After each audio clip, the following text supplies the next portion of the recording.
That's some weird. Yeah. Yo, MS Dad, hear me roar. Good morning, MS Dad here.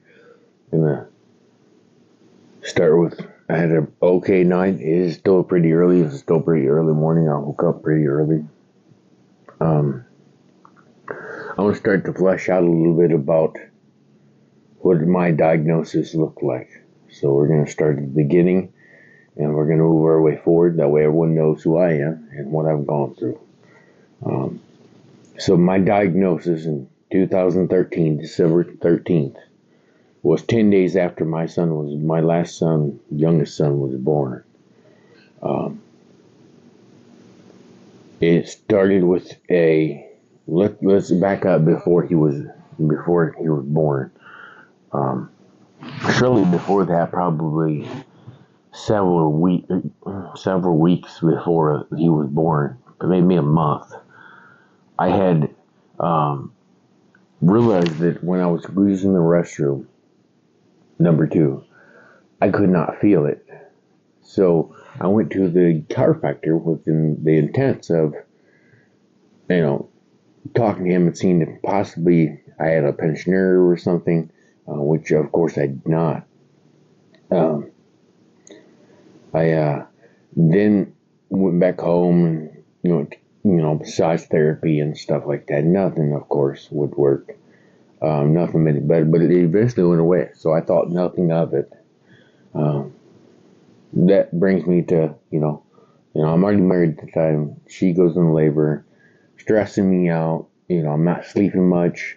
And I think that's what triggered it, was the lack of sleep. Because I was spending days not sleeping because I was, taking care of her, taking care of the baby, taking care of the house, going back, running back and forth, things that I had to do. So it happens.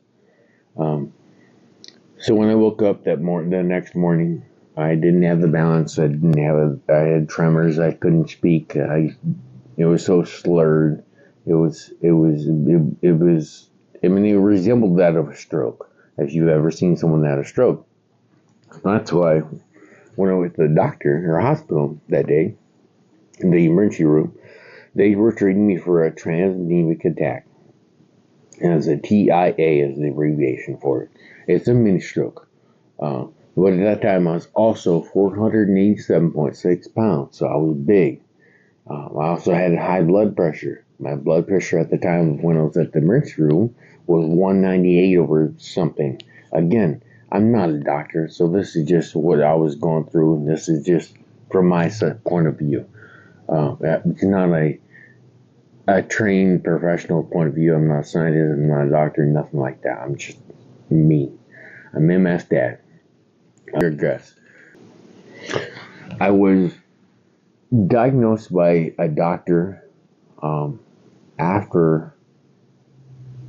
so I went to the hospital. All that had took place. The doctor had come in and said he had concerns. That's what it was, but they had to schedule me for an MRI, so I had to come back for it. All he had to go on was a CT scan. So he went on with that. I went ahead and called a different doctor, got a second opinion. My second opinion was a 1 week before Christmas of 2023. At that appointment, the doctor told me that I had an inoperable brain tumor. That's how I went into Christmas. Enjoying it with my family, thinking that was the last Christmas I'd ever have. How enjoyable was that?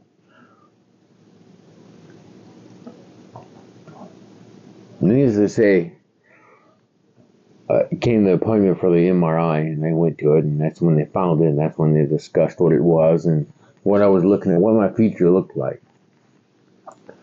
However, at this time, I was still in the middle of an attack, so my speech was slurred. My tremors, I couldn't talk, I couldn't walk real well. And here I've got people telling me how the future is going to look for me. Why? Why would someone else think they could ever tell you what your future will look like? Are they magic? Can they? No. They can't talk to you like that. They can't tell you how your life will be. You'll show us what your life will be. You'll show us all. And anyone that doesn't want to provide the opportunity to show it, are they really even a person?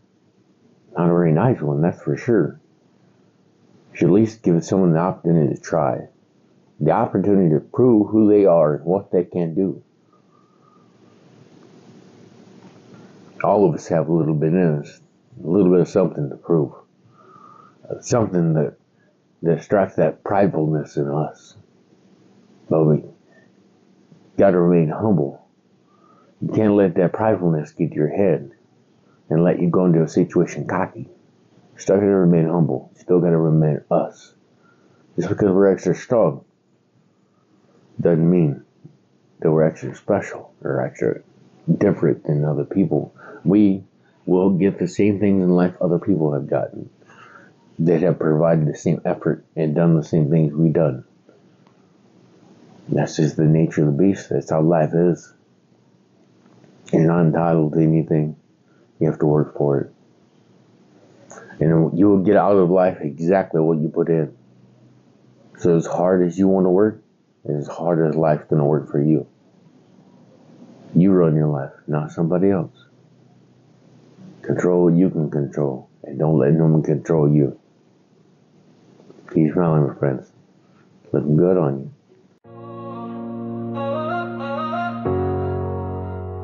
That's some way, yeah.